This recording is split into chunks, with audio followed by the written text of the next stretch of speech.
April 2000, celebrating Earth Day, tribal leaders, educators, ritualists, shamans, folk performers, and cultural workers from various indigenous communities of the Philippines gathered to celebrate their pagsandiwa or oneness in spirit.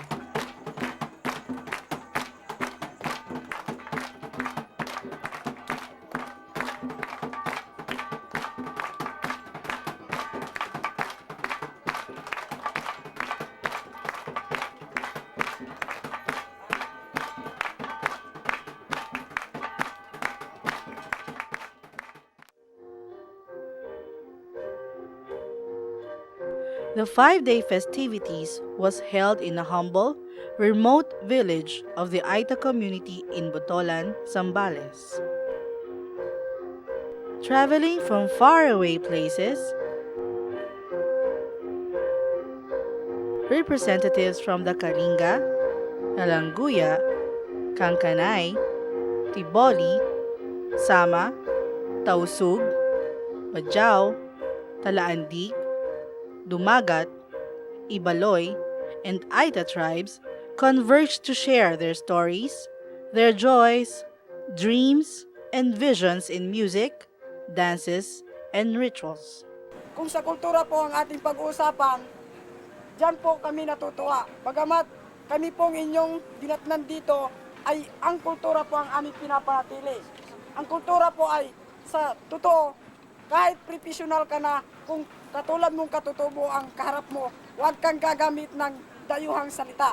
Kailangan mayroon tayong national na salita yung Tagalog. Kung gusto nyo mag-Tagalog para magkakaintindihan tayo. Lalo kaming natutuwa kung sarili nyong wika ang inyong ipagpapatuloy at ganon din po kami. Kasama po yan sa pagpapatayo natin ng sikat dahil ang sikat ay binigyang din ang sarili nating kultura. Maraming salamat po.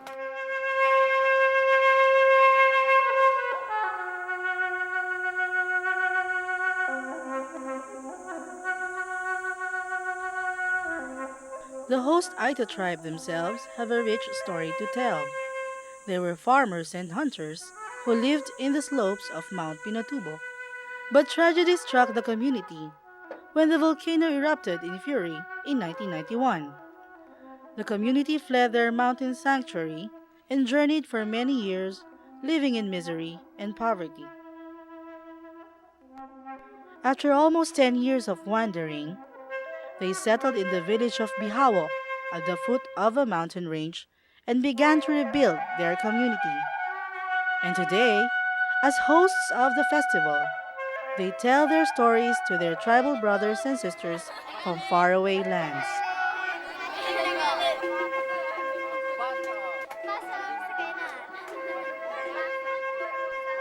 From a desert-like wasteland, the Aitas transformed with almost their bare hands the empty land into a lush mini forest.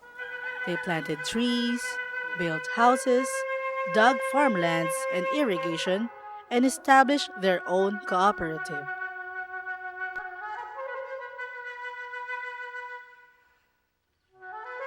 Finally, they built a school called SICAT, or School of Indigenous Knowledge and Traditions.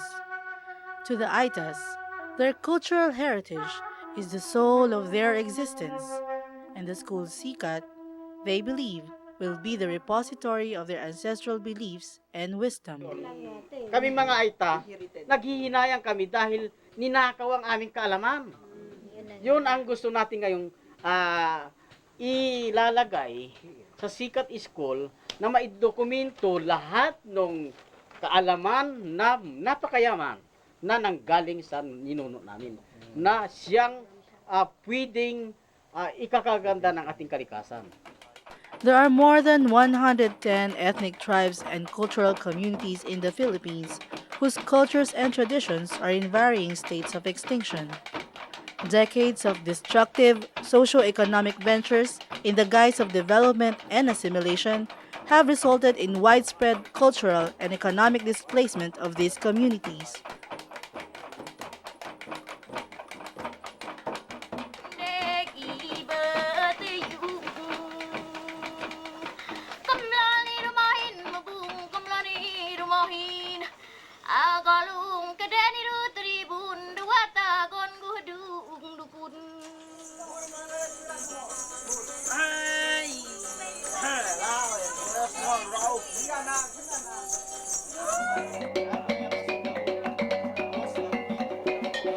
Ang lahat ng mga movements ng sayaw ng katutubo ay makikita mo na parang galing sa ihip ng hangin, daloy ng tubig, yung tulad sa amin yung dugso. Ang bawat step ay may kahulugan. Yung parang makita mo parang nagtanim yung paa, nagpaga-indak-indak. May nakita mo para siyang nag-harvest yung mga kamay. May nagaganon-ganon. May nakikita mo ring parang nag-ano ng mga yung humay, yung giok.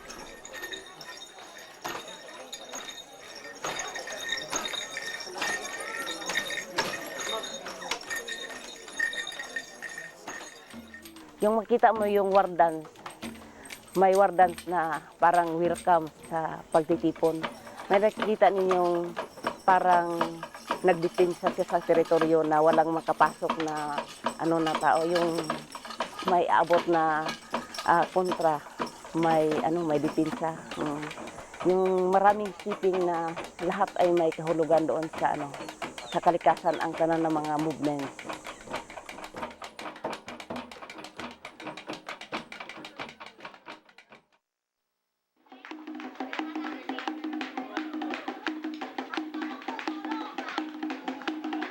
The School of Indigenous Knowledge and Traditions aims for the establishment of culturally responsive schools for indigenous Filipino children and youth. Its philosophy of education is premised on the lifeways, culture, and traditions of tribal communities as repositories of knowledge. Yung ginagamit namin na malong, bilang sleigh-by or yung inilagay namin sa leeg na pagkaganito. So, sa amin, may mahalagang mensahe ito para sa amin. Lalo-lalo na kung yung ginagamit namin na malong ay originated from lola namin, tapos ina-transfer sa nanay namin. So, naniwala kami na may spirit na nakastore dyan. So, kasi yung Tiboli dance, pwede kami magsayaw, maghapon, walang hintuan na sayaw. Lalo-lalo na pag festival, depende pag wedding feast. Kasi may sacred feast din kami. So, yung sacred feast namin takes for 6th harvest na sacred feast. So, sayawan talaga yan, buong maghapon, buong araw. So, naniwala kami, pag gumamit kami ng sleigh-by or yung malong dito sa leeg, so, hindi kami madaling mapagod.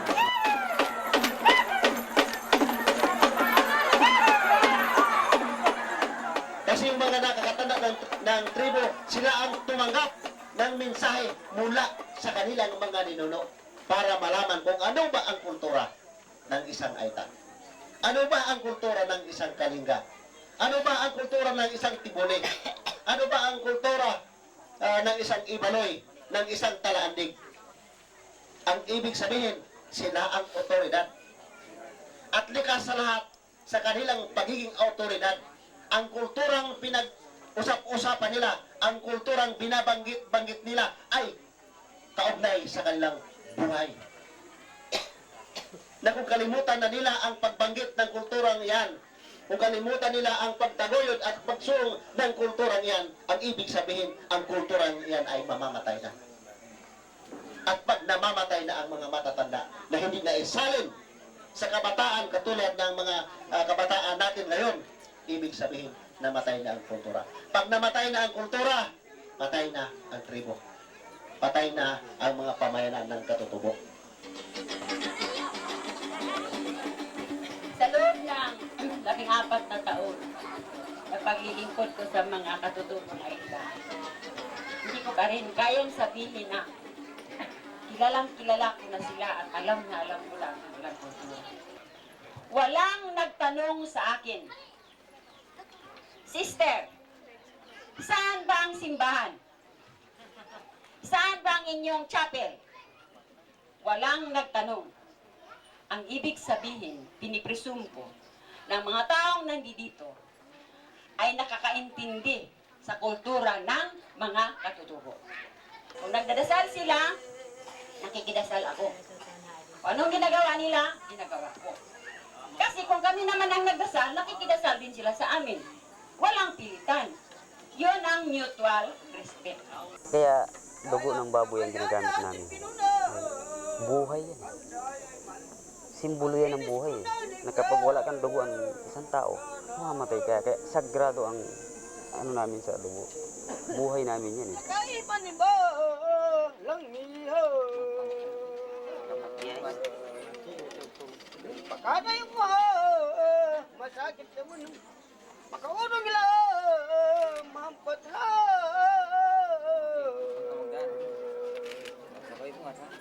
Yadaya po na malyari ha, high school. Yadaya po na malyari, kamay ni masakit ha, anak ka mag-aral. Salamat. Monyo udelet na maluidu mon anyo mon ke mon dud mo anande ibet yu kamlani rumahin mabung kamlani rumahin agalung kedeni ru tribun duwata gon gudung dukun menyamon kemon yo em onende kodun ini tulonu toro tungu ini tulonu toro sahulu ni gehel gatukuyu. The Sikat School will develop students who take pride and with full faith in their culture and lifeways as indigenous people. Their learning destination is for the service and development of their communities and the protection and care of environment.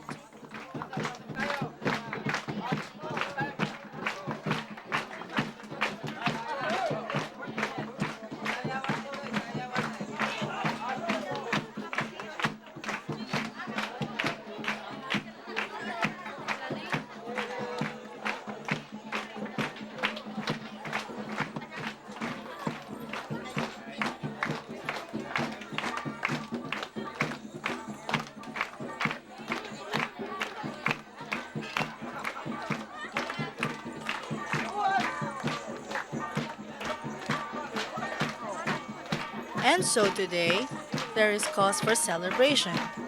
Together, the Sikat School was blessed in a collective ritual. It is the beginning of a new journey.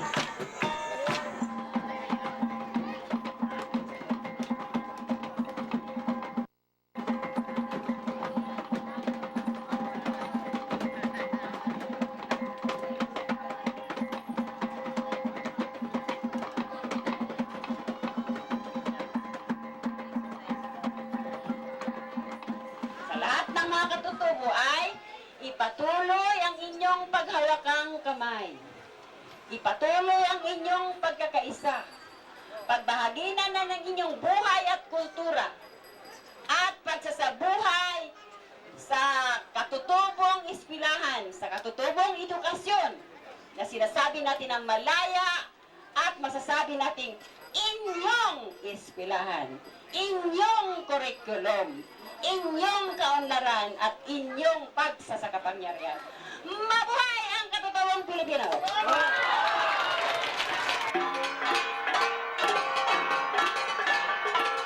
Dapat magkaroon tayo ng isang hindi lang yung hawakan ng kamay, hindi lang yung balitan ng kuro-kuro, hindi lang yung pagkakaisa ng prinsipyo. Tayong lahat ay walang iwanan. Walang iwanan, hirap at ginhawa. Sama-sama tayo. Heritage for indigenous people is life itself, and it is in the process of preserving the heritage of the tribe that the life and dignity of the community is upheld and sustained.